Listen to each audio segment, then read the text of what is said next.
Yo guys, what is up? Max in a Wonderlands video, and today we're going over Cold Snap. Now, Cold Snap is kind of an evolution of the cryomancer build. I put that build out when I was still learning some things of the game, and I've now gotten a little bit better gear, a little bit better of a skill tree, and while both builds really work well, I want to put out this build because it's what I've been using on stream and people keep asking me about it, so I wanted to share with you guys the setup that I'm currently using. I hope you guys enjoy the video. We're actually going to play the intro now, and then we'll get into like the whole gear and skill tree breakdown. Let's do this.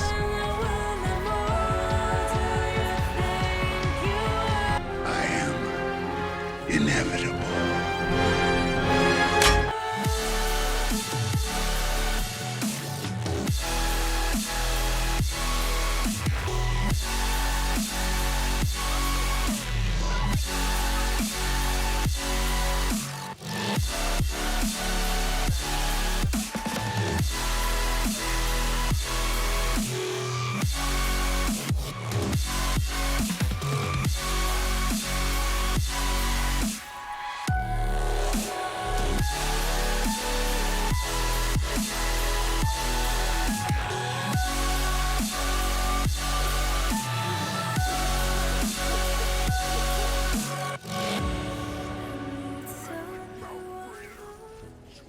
So I hope you guys enjoyed that little intro. Now we're going to go into the skill tree first, and then we'll get into the gear. So the biggest change to this build is we are grabbing Morheim's Blessing instead of Sever the Thread. Now, Sever the Thread is amazing. I really enjoy the cryomancer build. We get to cast spells and spam them as much as possible. However, when we go down the Graveborn skill tree, we get to pick up Blast Gas. Now, Blast Gas is a double dipping skill. I'm sure you're probably getting sick of that term. Basically, all of the damage increases that I'm applying to my spells, Blast Gas is going to trigger off of, but when it triggers, it's going to grab all of those damage increases again. So even though it says only dealing 50% of my spell damage dealt, this is going to be hitting multiple millions while my spells are hitting hundreds of thousands, meaning this is the skill that will let us deal boss damage and nuke bosses. Now, it is only a 20% chance to proc, so just know that when you're trying to kill bosses with this build, sometimes you'll see like ridiculous damage when Blast Gas procs, and sometimes you won't. In the rest of our skill tree, I'm just going to break it down real quick. We're picking up things like Faithful Thralls and Dark Hydras because it's going to increase our spell damage.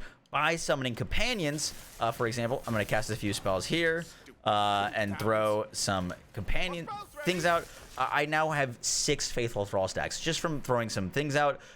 6 Faithful Thrall stacks with Dark Hydras is going to give me, what, 54% increased damage. So just off of that, I'm getting a ton of spell damage. We're also going to be getting a ton of healing off of our casting because we're going to be maxing out Sanguine Sacrament to give us 30% of our health back. This build has some crazy survivability because we're spamming spells, and every time we spam a spell, we're getting 30% of our HP back. Next up, we're picking Stain of the Soul. Now, I heard some things about this not working or stealing crit. That is simply not true. This skill adds bonus damage to our spells. It does not steal crit. It will not trigger Blast Gasp. It is not capable of triggering Blast Gas, but this skill simply does not steal crit. It is just added a bonus element, and it will give us dark magic healing as well as dark magic damage on our spells. So it's a really, really good pickup. I strongly recommend picking up Stain of the Soul. On screen, I'll probably have some footage just real quick of breaking down why this is not stealing any of our crits or any of our damage. So for our spell shot tree, we're mainly just here to grab the high thread count, which is going to give us more spell weaving stacks, and more spell weaving stacks, it gives us more spell shot damage or spell damage. We're picking up glass cannon to increase our spell damage, but we are not picking up mage armor. The reason we're not picking up mage armor is because we're going to be using the cursed wit. While ward is depleted, gains 17% damage reduction and 100% increased damage dealt to nearby enemies. Now, if you wanted to go more survivability, you could use a body rune where you're going to get 15% of your maximum health and deal 20% bonus fire damage for a short duration after you kill an enemy. This is also good. It's a little bit more consistent not to use mage armor just for the extra bossing damage, but literally every time I cast a spell, I'm going to get 30% of my health back. So the survivability without mage armor is genuinely really good, but this is a personal decision. I like going more damage, but if you want to go a little bit more survivability, you can spec it and use a body rune. All right, now let's get into our gear. And lastly, let's talk about our gear. Sorry, I have the UI bug again. I am using 2 volatile impaling ice spikes. I've got a practiced impaling ice spike and a jacketed impaling ice spike. Now, why these spells? These spells are so good because, one, they are guaranteed, the impaling ice spikes are guaranteed to roll with 100% spell critical damage, meaning when I hit a crit with these spells, which our crit chance is, I think, over 70% right now on this build. When I hit with that, I'm just going to deal double spell damage, and this leads to ridiculous damage, as well as they come with multiple charges, and they recharge quickly. Their cooldown is pretty low, and because we're not using spell shot capstone, having multiple charges of a spell is really important, because I want to be able to cast them. When I cast one, I will kill an enemy, but as you see, like, I'm getting them back very quickly, and between me throwing my companions out and casting these spells, I really don't have to really wait much time at all between casting my spells, even without the spell shot capstone. So that's why those things are so great.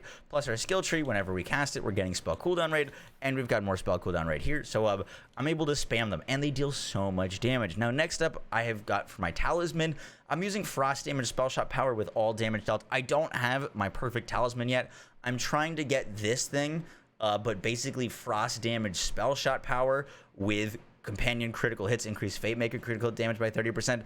I would love to get one of those. I haven't been lucky enough. It's a really specific roll, plus the all damage dealt is really nice, so hoping to get one of those. It'll increase my damage by a bunch.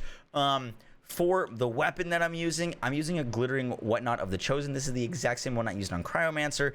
The reason I'm using this thing is because it's got a super low reload time of 1.3 seconds, and I'm basically using this thing to stack faithful thralls and gain spell weaving stacks. I can check out 4 of these in a matter of a few seconds. It's going to give me 4 stacks of faithful thralls for more spell damage. They're going to deal damage themselves, and it's just really, really nice to have. I am using like a ruby spite as well if I need to get any quick healing with on spellcast dark magic. This one's got on spellcast increase elemental. My melee weapon is a goblin pickaxe. Whenever you run over gold while holding this thing, even if you're like holding your gun out, if this thing is just equipped, you're going to get movement speed, spell cooldown rate, and action skill cooldown rate stacking. So we just have so much spell cooldown rate on this build. Our shield, I'm using a normal cursed wit, just non-chaotic, non-volatile, with on spellcast increased frost damage by 30%, and we're getting damage reduction and 100% increased damage dealt to nearby enemies when our shield is down. My rings are both spell damage, spell critical hit chance, rings. I should probably try to look for spell critical damage, but these are both, while ward is not full, effects are increased by 100%, which is giving me way more spell damage because my shield is down all of the time. So those work out really, really well. And then my class mod is a paradigm. Now the paradigm is kind of the key to a lot of our damage.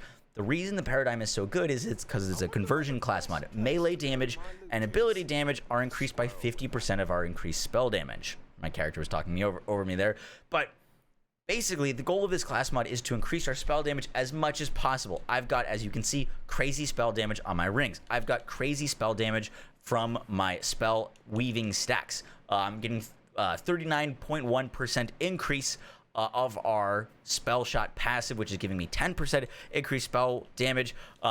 We've got spell damage literally everywhere. We've got some spell damage luckily on our class mod as well, but the goal of that is to convert all of our spell damage into ability damage. The reason for that is because blast gas does ability damage. So by scaling my spell damage, I will proc a higher damage blast gas.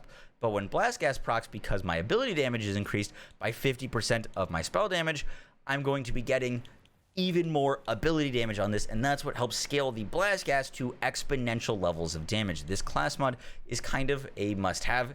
You're still going to deal crazy damage without it, but it just skyrockets our damage because we're able to boost our ability damage without speccing anything or wearing anything into ability damage, which is really, really nice. And then lastly, let's do our hero points. So lastly, for our hero points, I recommend speccing Village Idiot. I am maxed out into crit damage and spell cooldown. Normally, you wouldn't need any spell cooldown on a spell shot, but because we're not going capstone, spell cooldown is very nice to have. And then lastly, I put those points into crit chance. We're rocking around like a 65% critical hit chance on our spells, which is super, super nice. Yeah, guys, and that is the build video. The save file for this will be in the Discord. If you want to join the Discord, it'll be in the description. You just make your way over to the save file section. And yeah, I hope you guys enjoyed the video. This build is absolutely awesome, and it's been my favorite one. People ask me, like, what build do you enjoy playing the most? It's this one. I really enjoy the playstyle. I really enjoy the damage, and it just flows really well. Like, the actual gameplay and flow of the build is really, really nice, and it does it all. So yeah, guys, that's it for the video. I will catch y'all on the next one. Take care, guys. Peace.